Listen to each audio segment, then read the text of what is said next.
Welcome to Life is Real Talk, Motivational Talks, Quotes, and Saying. Mahalin mo yung taong nakikita ang halaga mo at handang magsakripisyo kahit pa malayo kayo. I'm never gonna let you go. I'm gonna hold you in my arms. O eto ang tanong.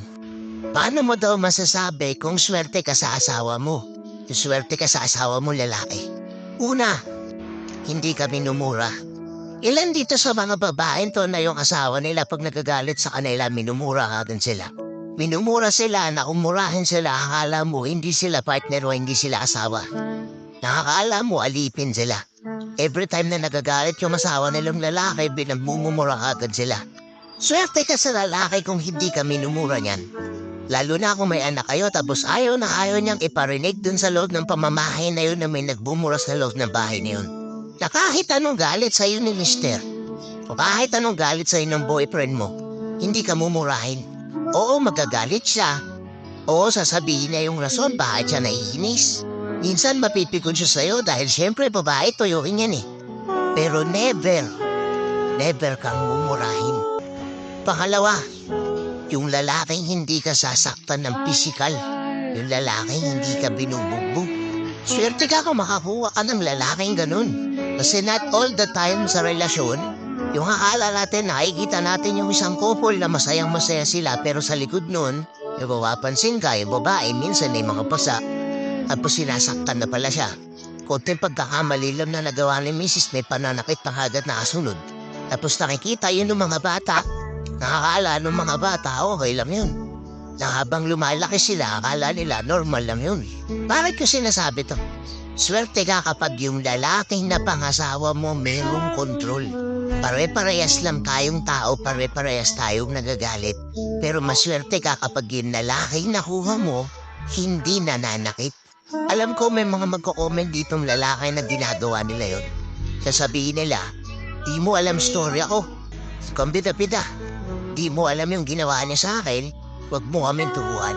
Hindi ko kayo tinuturuan mga pa. Tapusin mo tong video na to.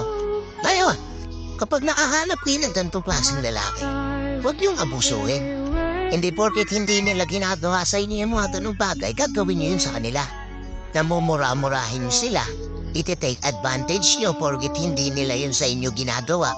Kayo naman yung magtataranta to, kayo naman yung gagawa ng paggaguhan kasi ang nasa isip nyo, hindi naman kayo sasaktan eh. Hindi naman kayang magalit sa akin yan eh.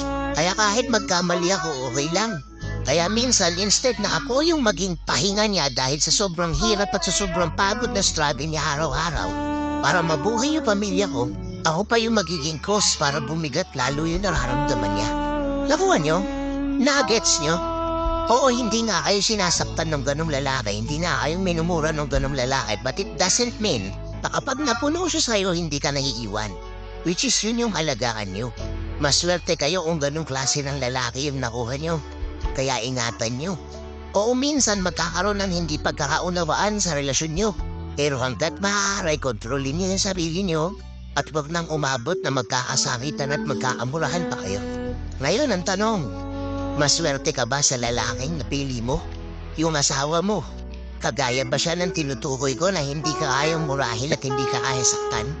Comment mo dito. Let's go! At oo nga pala guys, utang na loob, baka mapansin nyo to sa Facebook nyo. Eto, baka lumitaw to habang nag-i-scroll kayo sa Facebook, pa-follow nyo naman ako din, supportahan nyo naman ako. Thanks for watching Life is Real Talk, Motivational Talks, Quotes, and Saying.